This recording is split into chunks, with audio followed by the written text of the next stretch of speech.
Assalamualaikum warahmatullahi wabarakatuh. Waalaikumsalam warahmatullahi wabarakatuh. Selamat sore pemirsa podcast TVRI Sumatera Selatan. Hadir di sini. Kali ini Harmoni kami akan membahas atau membedah sedikit tentang seni entertain ya. Memang di Harmoni ini selain musik kita juga ada bedah dengan seni peran, ada juga dengan vokal penyanyi-penyanyinya. Nah, kali ini saya akan membahas sedikit tentang bagaimana tantangan entertain pemula. Kalau berbicara tentang entertain pemula, tentu kami akan menyuarakan bagaimana entertain pemula ini memulai karirnya, kemudian menghadapi tantangan. Nah, kami sudah mengundang salah seorang narasumber agensi artis atau penyedia artis-artis baik lokal maupun nasional bahkan mancanegara yang sudah tidak asing lagi. Konon kabarnya di Sumatera Selatan ini beliau ini dikenal sebagai pemuda kreatif, entertain dan juga salah seorang katakanlah pengusaha. Mazi Sahara. Waduh. Assalamualaikum Mazi. Waalaikumsalam warahmatullahi wabarakatuh. Sehat? Bang Usin Ali. Kak Usin Ali, Bang Usin Ali pemanggil. Terserah. Kak Usin kali lebih akrab, lebih dekat. Yang penting jangan ayah. Ayah. Karena saya tidak pernah melahirkan Anda. Oh gitu ya. Iya, siap-siap. Alhamdulillah Kak Usin sehat walafiat luar biasa, dan sebelumnya saya ucapkan terima kasih kepada Kak Usin. Saya sudah lama sebenarnya melirik Anda untuk menggiring masuk ke podcast Harmoni ini karena memang jadwal Anda terlalu padat mendampingi ini hingga pada hari ini alhamdulillah Anda bisa hadir. Alhamdulillah. Dan tema kita adalah tantangan bagi entertain pemula. Ya. Nah, sebelum kita kupas itu dulu, saya bicara tadi Anda seorang agent artis. Bisa diceritakan ini tahun berapa nih mulai? Saya dua bidang Kak Usin Ali, Bang Usin. Ada agent artis dan juga manajemen artis. Iya, kalau manajemen artis artinya kita menghandle beberapa artis, tapi kalau agent kita menghandle seluruh artis. Jadi kalau mau orang misalnya Kak Usin mau minta artis siapa, karena bisa kita hadirkan. Masuk ke manajemen agents. Iya, betul. Nah, kalau ngomong kata Bang Usin, sejak tahun berapa ini saya rintis usaha saya ini sejak tahun 2008 Kak Usin. 2008? Betul, 2008. Dan itu berawal dari dulu saya sempat jadi seorang wartawan infotainment. Jadi saya kenal beberapa produser perusahaan rekaman nasional di Jakarta. Dan saya pikir, loh kenapa ini nggak saya jadiin usaha pekerjaan saya. Dulu saya announcer juga seperti Bang Usin. Oh iya. Kabarnya juga Anda pelaku seni dulu ya? Betul. Alhamdulillah. Seorang MC, seorang penyanyi dari panggung ke panggung. Iya, betul. Dan tiba akhirnya Anda seperti yang Anda katakan tadi, berpikir kenapa saya tidak memanfaatkan ini sebagai peluang kerja gitu. Betul Bang Usin. Nah, jadi dulu waktu saya sering liputan ke rumah-rumah artis itu, saya ngumpulin kontak-kontak artis itu Bang Usin. Dan alhamdulillah di HP saya ini terkumpul 6.500 nomor artis. Untuk Indonesia. Untuk Indonesia, termasuk ada luar negeri ya. Siti Nurhaliza ada saya punya di jiran Malaysia. Iya, gitu. Nah, jadi akhirnya saya buka. Kenapa? Ini awalnya ini sebenarnya dari saya sebutin namanya salah satu artis, Ine Cynthia. Ji, kamu kan banyak kenal artis, kenal produser. Kenapa nggak kamu manfaatin aja buka semacam agensi atau manajemen artis? Dan itu akhirnya saya lakonin. Itu motivasi buat saya itu. Iya, tantangan juga tantangan sejak tahun 2008. Nah, alhamdulillah begitu saya merintis usaha ini luar biasa. Boleh dikatakan untuk di wilayah Palembang, Sumatera Selatan mungkin boleh dikatakan waktu itu masih dikit Kak Usin. Orang-orang yang bisa menghadirkan artis dan memanajemen artis. Masih sedikit sekali, dan alhamdulillah pada saat itu job saya menghadirkan artis-artis Jakarta itu mungkin satu minggu itu mungkin bisa 4 kali 5 kali Kak Usin. Bahkan dalam satu minggu itu ada beberapa titik saya handle gitu, saking banyaknya. Karena pada saat itu orang untuk menghubungi artis itu sangat susah.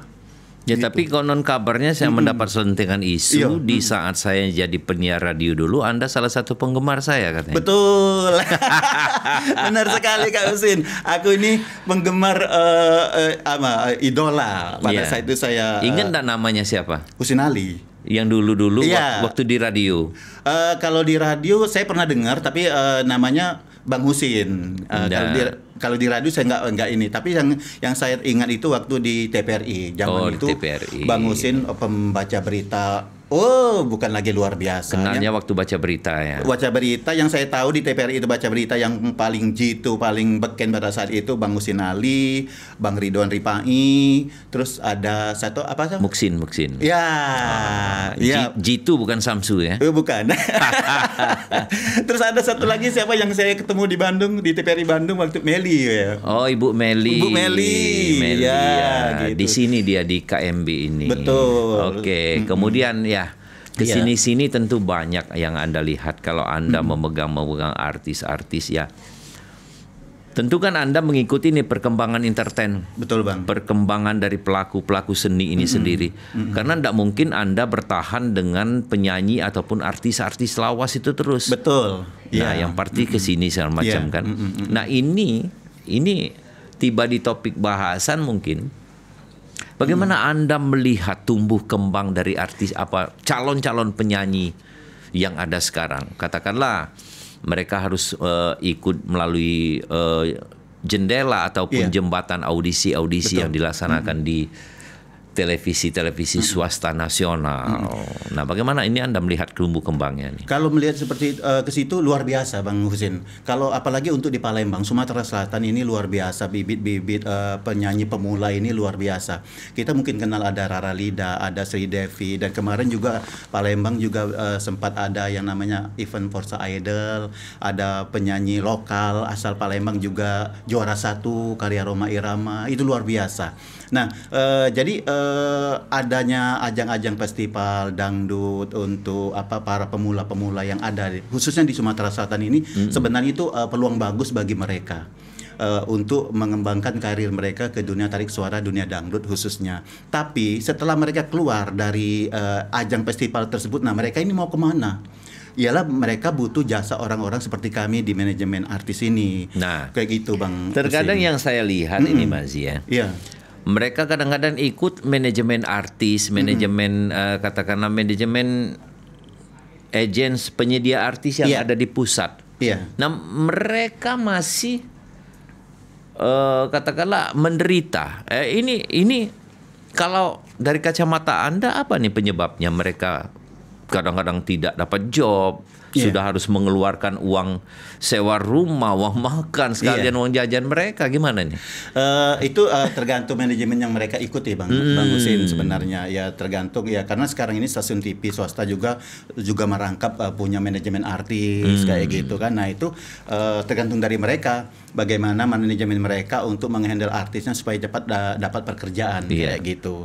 Nah kita kembali ke lokal aja Bang Husin. Sekarang saat ini ya saya bukan bukan membesarkan atau membanggakan manajemen saya. Sekarang ini banyak sekali manajemen lokal yang bermunculan. Nah ini suatu pertanyaan. Iya. Saya hampir lupa. Saya juga bertanya ini. Kadang-kadang kita di suatu daerah ada yang bawa penyanyi-penyanyi cilik kadang-kadang Iya, ya, penyanyi-penyanyi pemula. Benar. Wah, itu penyanyi saya. Nah, ini agen atau manajemen artis ini resmi apa enggak yang kamu Sebenarnya pandang? nggak resmi. Itu cuma pengakuan ya mereka ya istilah kata ya manajemen lokal lah, boleh dikatakan seperti itu ya. Karena begini Bang Husin ya, kalau mereka punya manajemen istilah kata memang mereka punya channel luas baik ke pusat ke nasional ya, artinya artis yang mereka pegang itu mau kemana, tidak hanya dikasih job dari panggung ke panggung, cukup di situ cari uang, cari saweran seperti itu. Nah, kalau memang dia merasa mampu memanage si artis ini untuk menjadi seorang penyanyi yang profesional ya, harus ditunjukkan bahwa dibikinkan karya, Single, single kayak gitu Bang Husin. Nah, jadi yang kalau saya menilai ini yang seperti ini. Jadi ini boleh dijadikan ini juga bagi penyanyi-penyanyi pemula harus berhati-hati dalam mencari manajemen yang menjanjikan akan diorbitkan, akan dibikinkan lagu kayak gitu. Lihat dulu basic dari manajemen ini, dari mana, orangnya siapa, seperti apa, benar dia banyak channel di Jakarta dan kayak mana gitu. karya dari manajemennya. Betul. Itu yang kita lihat, betul yang harus sekali, lihat. betul Kak Husin. Artinya memang di Sumatera Selatan ini kalau saya lihat berkompetisi di nasional, ada saja Sumatera Selatan yang mewakili. Entah dari kabupaten mana, entah dari kabupaten ini, dan ketika kita melihat sendiri dengan mata kepala sendiri di lapangan misalnya, ketika kita MC di suatu daerah, itu lebih banyak lagi sebenarnya penyanyi pemula yang memang kadang-kadang disewa, katakanlah dipanggil oleh tuan rumah itu untuk menyanyi, dan mereka sudah ada manajemen. Iya. Ini yang disebut tadi manajemen abal-abal tadi. Boleh dikatakan seperti itu. Iya. Mungkin ya kadang-kadang gini Bang Husin, saya ambil contoh salah satu yang katanya manajemen artis yang sekarang sudah menjadi orang lah, sudah menjadi seorang artis beken kayak gitu kan. Nah pada saat dia menang di ajang festival tersebut, dia kan pasti di-guide oleh manajemen si stasiun TV tersebut. Jadi manajemen yang awal megang dia tadi kan dilupain kayak gitu kan. Jadi seperti kacang lupa kulit katanya kayak gitu. Tapi kan memang risikonya harus seperti itu, karena memang tidak ada perjanjian kontrak sebelumnya gitu. Jadi kalau memang dia merasa seorang manajemen artis, agen artis yang resmi, yang legal, dia bikin kontrak dengan si artis tadi. Jadi pada saat kau sukses gini gitu kan. Pada saat menjadi pemenang di kompetisi itu, dia harus kembali lagi manajemen ini. Enggak mesti seperti itu. Paling enggak ya harus dilibatkan gitu Bang Husin. Yang mesti seperti itu, dia dilibatkan di kegiatan si artis tersebut. Paling enggak diakui lah kayak gitu kan. Oh itu dulu awal aku merintis karir menjadi penyanyi, si A ini, si manajemen ini yang mengangkat aku. Anda melakukan gitu. Itu enggak? Oh iya. Tapi beberapa penyanyi yang saya intai, ada penyanyi yang lepas justru dari manajemen Amba ketika dia sudah masuk ke dunia rekaman. Betul. Nah, itu ini kelalaian kah? Sebenarnya bukan kelalaian Bang Husin. Saya pada saat itu megang salah satu penyanyi jebolan ajang pencarian bakat salah satu televisi swasta. Waktu itu sempat saya bikinkan single dua single di studio rekaman di Jakarta, dan saya bikin kontrak legal. Istilah kata itu ya ada kontrak secara resmi kayak gitu. Ya tapi pelanggaran yang dia buat di situ jelas kayak gitu. Tapi pada saat itu karena kita nih gini Bang Husin. Jadi memang sengaja kita melepas dia, bukan berarti dia. Iya, jadi cuma ya kita ada peringatan juga ada. Karena ada isu selentingan pengakuan dari mereka. Jadi, aduh, saya melepas sih. Dari manajemen itu banyak aturan semua. Ternyata yang benarnya ini kita lepaskan. Kita lepaskan. Ya karena memang saya lepaskan karena memang ya orangnya susah diatur, tidak komitmen dengan perjanjian awal, dengan perjanjian kontrak yang dipegang. Karena kita pegang kontrak masing-masing, dia pegang kontrak, aku pegang kontrak. Ada pengacara aku yang tanda tangan di situ. Gitu, pengacara manajemen kayak gitu Bang Husin. Jadi pada saat dia melanggar aturan-aturan manajemen, ya kita peringatin, "Loh, kamu melanggar nih, nggak boleh kayak gini," gitu kan. Akhirnya ya dia tetap dengan ego dia, aku enggak ini udah merasa, kalau memang sudah nggak merasa nyaman ya udah kontraknya kita putus, kita stop. Tapi dalam tanda kutip tidak semua pelaku seni khususnya tarik suara yang ada di Sumsel ini ikut manajemen Anda ya? Enggak, saya sangat selektif Kak Husin. Saya sangat selektif sekali dan melihat saya lebih senang sekarang mengorbitkan seseorang itu yang memang dari nol. Oh iya. Dari nol, yang memang kita bimbing dari awal, yang memang istilah kata tidak terkontaminasi dengan orang-orang luar. Karena Anda ada channel ke nasional kan dengan mudah. Betul. Baik pencipta lagu maupun arrangers dan juga studio rekaman. Betul. Iya. Juga saya mendengar beberapa waktu lagi dalam hitungan hari Anda dikabarkan akan membawa 2 penyanyi berbakat ini ke dapur rekaman. Betul. Iya. Dari mana mereka? Salah satunya ada 2 penyanyi, 1 cowok 1 cewek, namanya Irfan S. Bahkan namanya saya tambahin nama saya biar komersil, Irfan S. Sahara. Irfan. Irfan S. Sahara. Irfan Jadi S. jadi nama dia itu Irfan Saputra Sahara. Jadi saya ambil nama komersil ingat dengan idolanya Bang Husin, Bang Imam S. Arifin gitu kan. Jadi saya tambahin Irfan S. Sahara biar komersil Kak Husin. Karena memang dunia artis harus ada nama yang unik, nama yang komersil.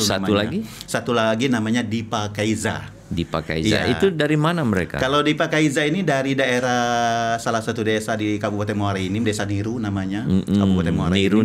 Niru kalau bahasa Palembang ikut orang ya. Ya nyontoh. Niru. Satunya Satunya lagi Irfan. Dari mana? Dari Desa Cintamani Selama. Semuanya dari desa. Dari desa. Nah, Anda kan jeli nih sepertinya melihat potensi-potensi ini terus Anda angkat. Terus Anda tawarkan dengan pencipta lagu mengenal karakter suara mereka dan dibuatkan lagu. Nah ini yang saya salut pada Anda. Iya, karena kenapa Bang Husin?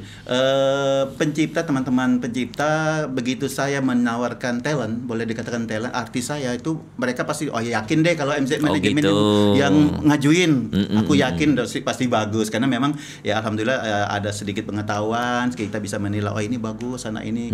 Perlu kita balik ke topik itu tantangan mereka ini apa nanti yang mereka hadapi? Untuk tantangan mereka untuk ke depan ya itu tadi Kak Husin, mereka ya harus siap bersaing, siap bersaing ketat dengan para pendatang baru, jangan merasa down dengan yang pernah ikut festival, karena jadi artis ini ada 3 Kak Husin.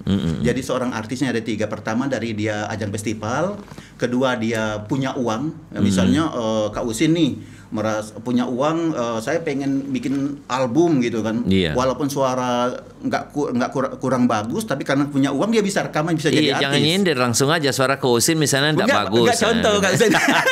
Kalau suara Kak Husin aku yakin ini beliau ini pemirsa ya. Mulai. Mirip suara Bang Tommy Jepisa, luar biasa. Aduh, nggak usah disebutkan lagi. Nah, satu lagi Kak Husin, karena dari produser ya. Itu tadi MZ Manajemen banyak relasi jaringan ke nasional, kenal hampir seluruh beberapa produser nasional, kenal hampir seluruh pencipta lagu nasional, arranger nasional. Akhirnya ya itu tadi tantangannya untuk seorang manajemen yaitu siap bermodal sendiri untuk mengorbitkan artis. Kayak gitu.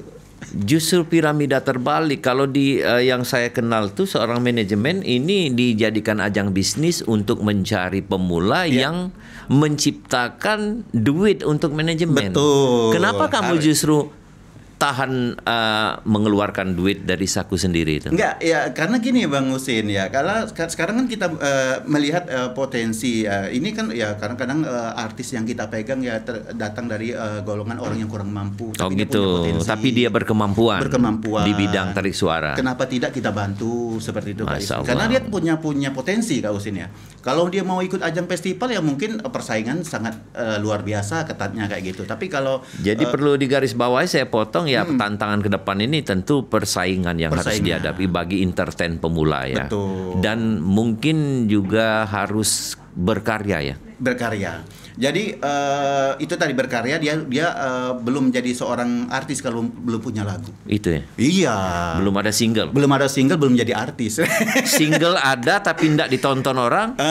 Belum juga artis itu Pak. Itu sudah artis sebenarnya. Artinya kurang nasib aja, lagunya belum populer kayak gitu. Kalau saya menyebutkan kalau dia sudah ada single tetapi tidak laku terjual, tidak didengar oleh masyarakat, tidak tahu, bukan artis sesungguhnya. Gitu? Iya. Dia hanya pelaku seni. Pelaku seni. Iya gitu ya. Iya dong. Iya. Harus kan untuk menyandang gelar yang memang diberikan oleh masyarakat artis itu kan tidak mudah. Betul. Seperti Rhoma Irama itu gelar Raja Dangdut itu bukan dari akademisi atau dari ini badan lembaga survei lembaga apapun, tapi masyarakat kan. Iya, nah dia mempertahankan itu. Iya betul. Kalau seorang artis kita jualnya pelaku seni tapi bukan artis. Bukan artis ya. Iya, saya juga sebenarnya entertain pelaku seni. Entertain pelaku seni, bukan artis. Oh gitu. Saya enggak mau. Tapi kan Kak Husin punya single, punya lagu. Punya ciptaan dia punya. Oh iya. Tapi tidak memasyarakat. Oh, gitu. Belum dikenal oleh masyarakat. Oh gitu. Kecuali mungkin 1 atau 2 karya saya yang memang viral, ya. Jadi pesan Anda kepada entertain pemula mungkin. Ya, yang pasti pesan saya ya tetap bersemangat, jangan merasa minder, harus tetap percaya diri. Harus percaya dengan tantangan yang ada. Dengan percaya dengan kualitas yang dipunyai kayak gitu, dan harus yakin dengan manajemen yang komitmen dengan perjanjian sama manajemen yang membawa mereka kayak gitu kan. Jadi harus lebih bersemangat lagi kayak gitu. Iya. Mungkin juga Anda melihat bagi tantangan bagi entertain pemula adalah ketika namanya sudah melambung, banyak manajemen-manajemen yang mendekati dia dengan iming-iming itu ya. Betul Kak Usin. Itu ya salah satunya Bang Usin. Itu harus komitmen harus dengan komitmen. Oke, kalau tidak nak kualat kata orang Palembang. Benar. Makanya kenapa tadi Kak Usin kita begitu saya bikin kontrak langsung sama mereka. Jadi biar mereka tahu bahwa ini ada perjanjian yang harus ditaati di dalam perjanjian kontrak manajemen tersebut. Oke, mungkin waktunya juga masih agak panjang. Betul. Kita bicara tentang bagaimana nasib manajemen yang tidak katakanlah ilegal tadi, yang ilegal tadi.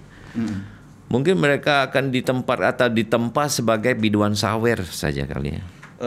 Saya tidak mau ngomong masalah manajemen luar Kak Usin ya, itu urusan mereka ya. Tapi ya paling tidak kan kita prihatin. Ya prihatin, tapi ya cuma memberikan pesan sama adik-adik pemula yang merasa punya kemampuan di bidang dari suara nyanyi, harus berhati-hati. Ini manajemen beneran apa enggak? Lihat dulu basicnya kemana, apa benar dia punya relasi jaringan yang luas kayak gitu.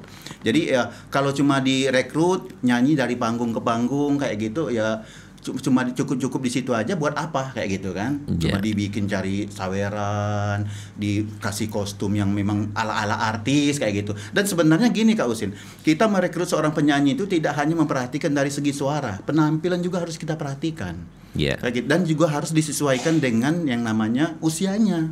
Misalnya kita punya talent artis usianya masih 15-an tahun, harus disesuaikan dengan kostum yang dia pakai pada saat off air ataupun on air kayak gitu. Dan lagu yang kita pilihkan juga harus disesuaikan, tidak terlalu berat dengan irama cinta. Betul. Ataupun lirik-lirik yang katakanlah terlalu patah hati yang cuma dimiliki orang-orang dewasa, terus dinyanyikan. Betul, harus disesuaikan. Nah, ini sebenarnya bagi tugas manajemen artis seperti Anda.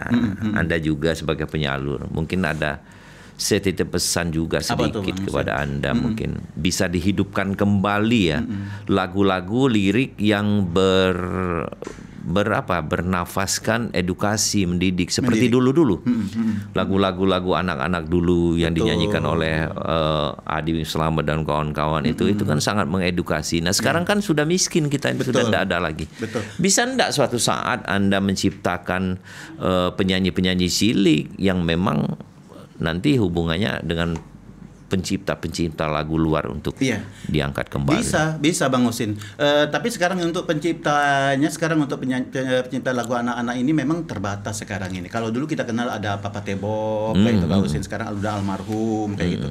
Nah, saya pernah minta lagu sama salah satu pencipta Bang Ukat. Dia nggak sanggup kalau kadang-kadang ya, karena memang image dia sudah dikenal dengan pencipta lagu yang bernuansa percintaan, lagu dewasa. Iya. Artinya bukan nggak sanggup, karena memang kalau dia terjun ke lagu ciptaan lagu anak-anak nanti image-nya beda lagi Kak Usin. Kalau tidak harus ke pusat dengan aransemen yang ada di lokal kita Palembang.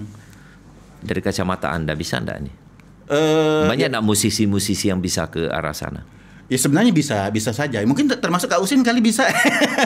Untuk lirik dengan mungkin ini, tapi untuk aransemen mungkin saya agak lemah sedikit. Ya, aransemen ya memang harus aransemennya ini yang kita nilangkan. Betul, langka aransemen untuk lagu anak-anak kita memang sangat langka. Iya. Katakanlah semua lagu lah kita langka ya. Betul. Tapi kalau untuk di nasional masih banyak Kak Usin. Masih banyak. Nah, ini sebenarnya yang perlu kita hidupkan. Dan ini pangsa pasar loh. Betul. Karena semua, katakanlah sebagian besar masyarakat merindukan ini. Betul. Terutama di tingkat-tingkat sekolah. Iya, betul.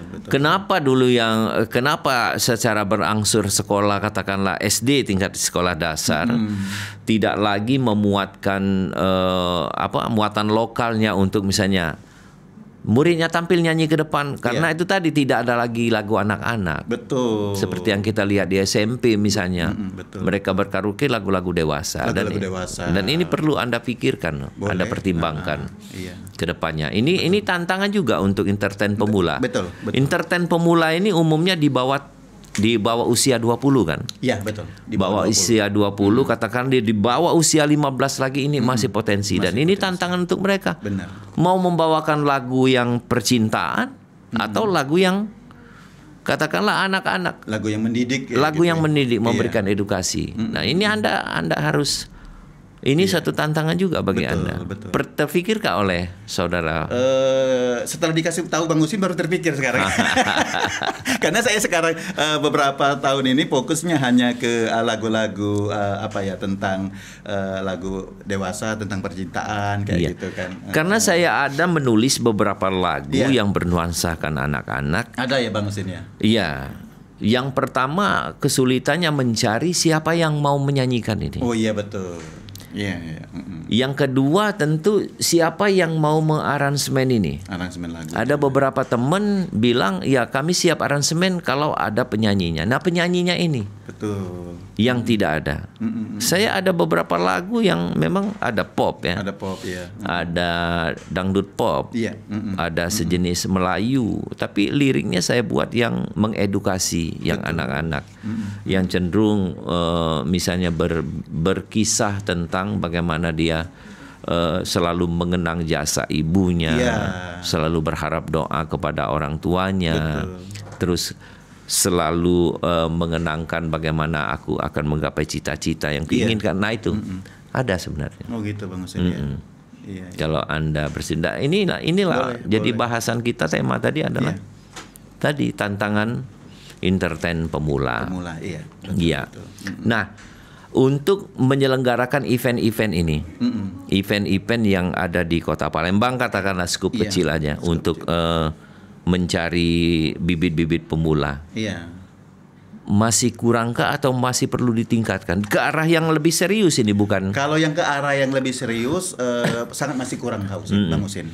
Sekarang ini banyak ajang festival-festival hanya untuk mendapatkan piagam dan piala hadiah. Itu lomba. Lomba. Iya. Tapi kalau misalnya sekarang ini kalau kita mau ngadain festival, kita harus ke ajang yang lebih serius. Setelah orang ini menang mau dikemanain? Nah ya, itu maksud saya. Kalau cukup hanya dia ikut ke festival A, ke festival B, ya cuma mutar-mutar di situ aja. Jadi artinya ya prestasinya cuma sampai di situ Kak Husin. Jadi kalau kita mau ngadain festival, mau ngadain kegiatan festival seperti itu, kita harus mikirkan masa depan penyanyi yang menang ini nanti mau dikemanakan. Iya. Jangan cuma dapat sertifikat. Iya, jangan hanya dapat sertifikat, piala dan uang hanya stop sampai di situ. Buat apa kayak gitu kan? Makanya, ada enggak rencana ke situ manajemen ini? Ada. MZ manajemen. Saya bekerja sama dengan salah satu mungkin masih sahabat Bang Husin juga. Perusahaan rekaman Yunus Record. Yunus. Iya, almarhum. Anaknya sekarang yang pegang. Anaknya Zaina yang pegang. Kemarin sempat ngomong ke saya, Kak Mazi, ayo kita ngadain festival festival lagu dangdut karya Abah ataupun yang pernah dinyanyikan Abah almarhum Bang Yunus katanya. Nanti yang menangnya selain mendapatkan uang juga mendapatkan rekaman single karya dari Yunus. Karya beliau kan sangat banyak Bang Husin. Banyak banget. Nah, artinya ini kan prospek bagus ke depan Bang Husin. Ada ratusan. Oke. Iya. Nggak apa-apa itu segera disegerakan. Ya insya Allah TVRI akan memfasilitasi. Oh iya, alhamdulillah. Memfasilitasi mungkin tempat penyelenggaraan. Betul. Kita ada beberapa di ada balai serbaguna. Betul. Di situ.